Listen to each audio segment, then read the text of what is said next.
Cannot wait for Thursday night football. You will see the Arizona Cardinals on Thursday night, October 18th against the Denver Broncos. You will see a brand new starting quarterback. You will see a brand new quarterback room with the Cardinals. Everybody from a year ago is gone, from Carson Palmer to Drew Stanton, Blaine Gabbert. They're all gone. So enter Sam Bradford, who gets the one-year, $20 million fully guaranteed contract. And then Josh Rosen, number 10 overall pick. They're trying to challenge him for that starting job as we take you to Glendale, Arizona, where the Cardinals are getting set for their first training camp practice. Rhett Lewis, MJD, now joined by Steve Weich, live with us there in Glendale. What's the scene over there in Glendale, Steve? Well, you know, they just kind of broke their pre-practice huddle. The fans are cheering. They filed in here to University of Phoenix Stadium. And as you mentioned, Rhett, a lot of the attention is going to surround these quarterbacks. And it was interesting, as Josh Rosen ran on the field about 20 minutes ago, a nice round of applause. Then when Sam Bradford came out 5 minutes later, another round of applause. And it's going to be maybe 50-50 applause for these guys all preseason, because opening training camp, it will be Sam Bradford as the starter. Head coach Steve Wilks made that clear today.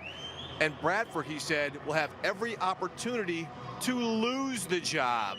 Meanwhile, Josh Rosen is going to be pushed by coaches, and this is a direct quote, to go up there and take it. So you know what that means, guys. Typically, we see first-year head coaches align themselves with their first-round draft pick quarterbacks, and this is going to be a heated competition. Just a couple things to take note of during this process.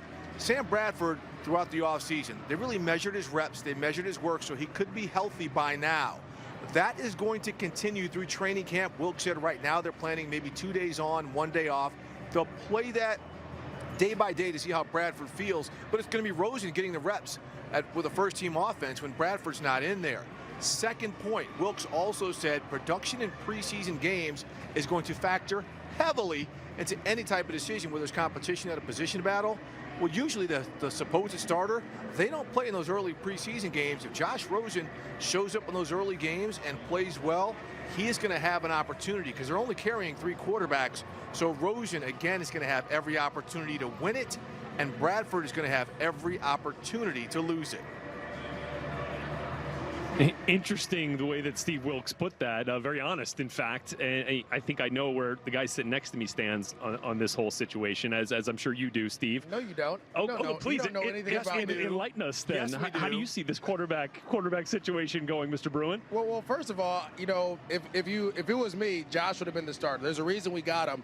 We went and got Sam Bradford just in case we couldn't get a quarterback in the draft, and then we end up moving up to 10 and getting, to me, in my personal opinion, biased or unbiased, however you want to take it, he was the best quarterback prospect in this draft. You're not the only one to have that opinion. So exactly. And the beautiful thing about this and about Josh Rosen, his quarterback coach is a guy that I play with in Byron Leftwich, and I'll let Steve talk a little bit more about this.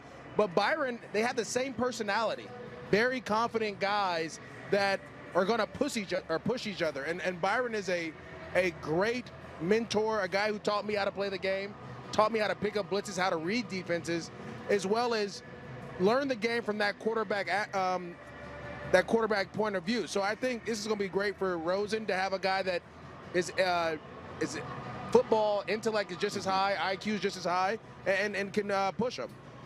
Yeah, we're looking at Byron Leftwich right now on the screen. There's the former Jaguars and Steelers quarterback who, of course, played with you, MJD.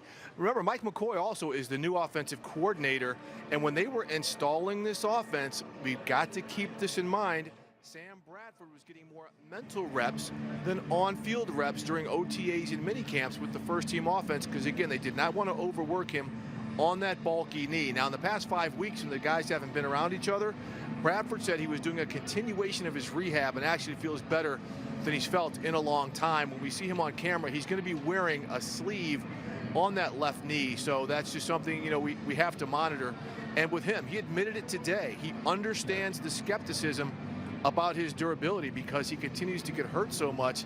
And here was one thing that kind of took me by notice when he was speaking earlier today, as he said that he's always going to be there as a mentor and a guide for Josh Rosen. He understands the dynamics. And while he was speaking as somebody who wanted to compete for the job, he also was speaking as somebody who is ready to be a mentor to him, much like A.J. Feely. How about that name drop?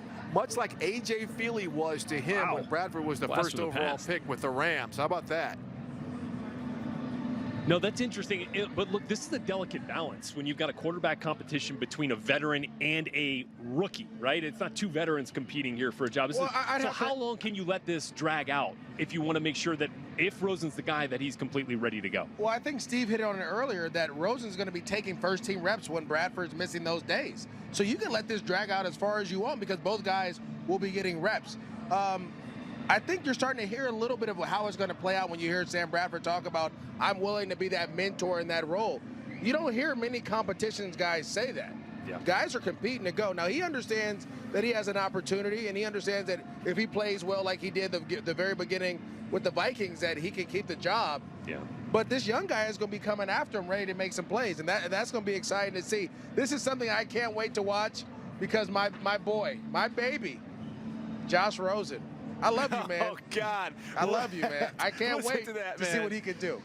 All right. You don't even see what I'm wearing. Steve, do you see what I'm wearing? I'm wearing UCLA blue right now.